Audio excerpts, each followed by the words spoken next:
My name is Taebyn. I'm a pup, bark bark, and welcome to another story time with Taebyn. With me, as always, or lately, as always, is TB and Jacob. Look at these wonderful pups. They're so wonderful. Today, I'd like to read to you from Legally Correct Fairy Tales.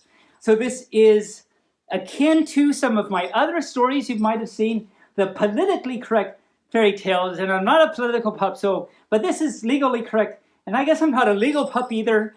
These are bedtime classics translated into the legalese.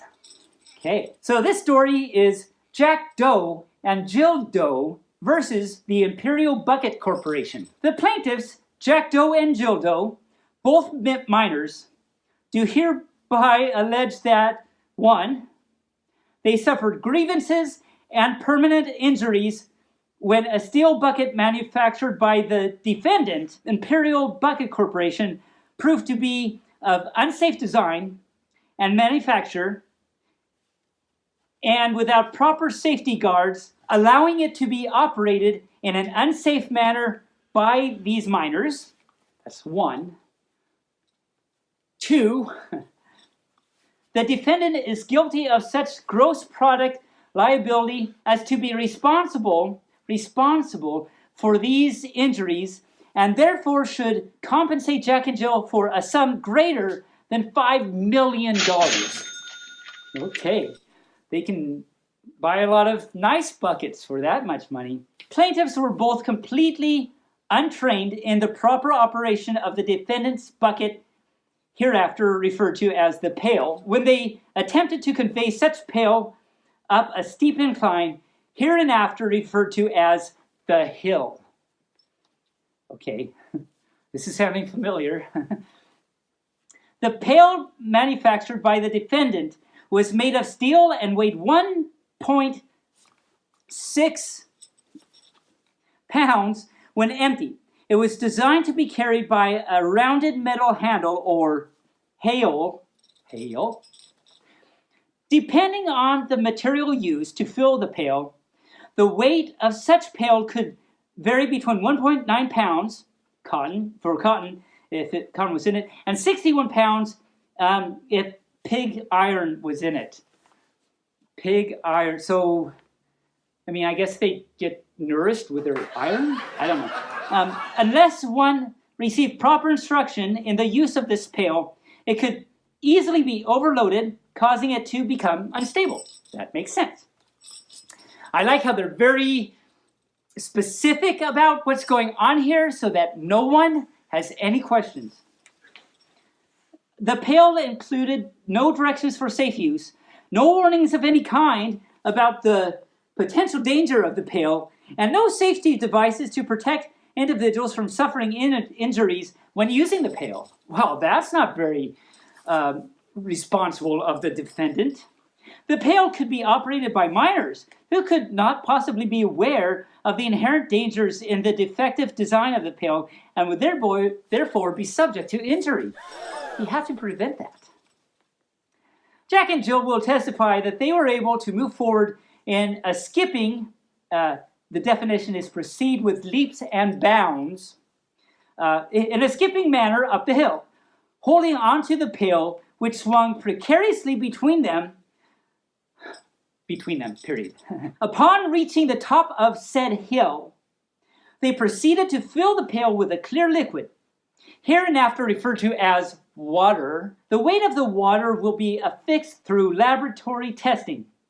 What they could not possibly have known is that the defective design of the pail permitted it to be filled with water to an unsafe level. Oh no! As plaintiffs began carrying the now hazardous steel pail down the side of said hill, the water began shifting in the pail, causing the weight to be unevenly distributed. This is unevenly distributed, apparently. While this motion, known scientifically as sloshing, did cause a partial reduction in the contents of the pail, this had the effect of causing an additional unbalancing of the pail. Jack and Jill, neither being experienced in the trade of carrying a pail of water down a steep hill, suffered extreme difficulty in maintaining control of the pail. In their effort to retain control of the pail, both Jack and Jill, individually and simultaneously, those are big words, did lose their balance owing entirely to the instability of the pail. They owed to it. According to police reports, Jack apparently lost control of the pail and fell down the hill. Jill, a young female weighing approximately 48 pounds, could not possibly have been expected to retain control of the pail without assistance and immediately came tumbling after. By reason of the foregoing, and by reason of the defendant's negligence, plaintiffs were severely bruised, injured, and wounded. Well, yeah, I mean, you go tumbling down a hill, you're going to get hurt. Suffered and still suffer and will continue to suffer for some time to come physical and mental pain and great bodily injuries.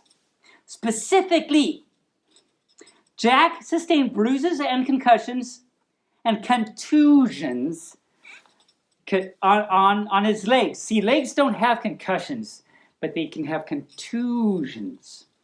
Anyway, he sustained bruises and contusions on, Jill did this. Jill on her legs, ankles, and wrist. Some of those injuries may well be of permanent nature so as to affect the lives of these minors forever.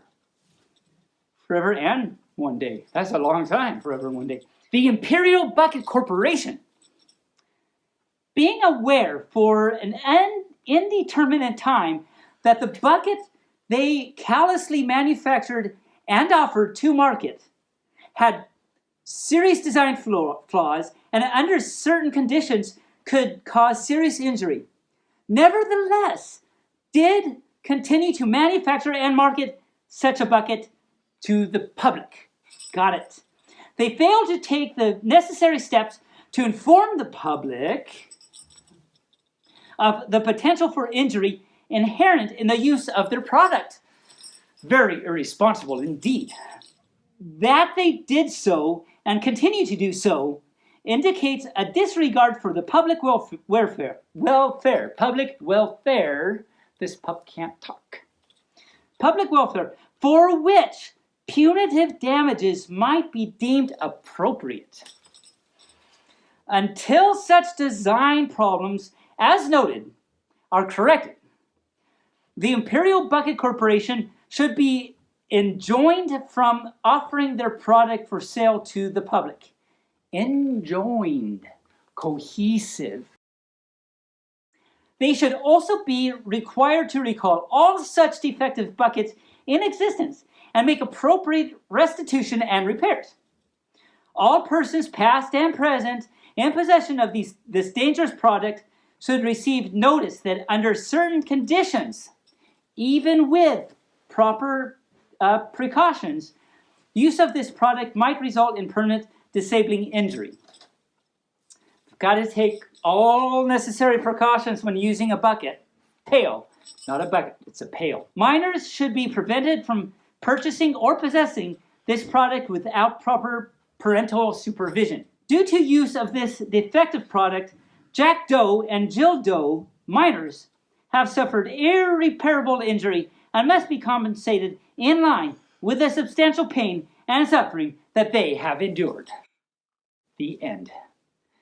So I don't know the outcome, but I'm convinced. Are you? Well, what a journey.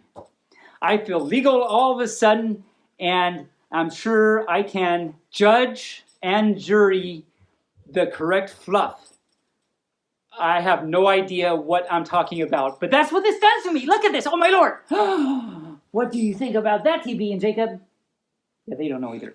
Anyway, thank you for what was that word? In joining me in this story. It's been I've had a great time with you, and I'll see you next time on Storytime with Taebyn. Bark, bark.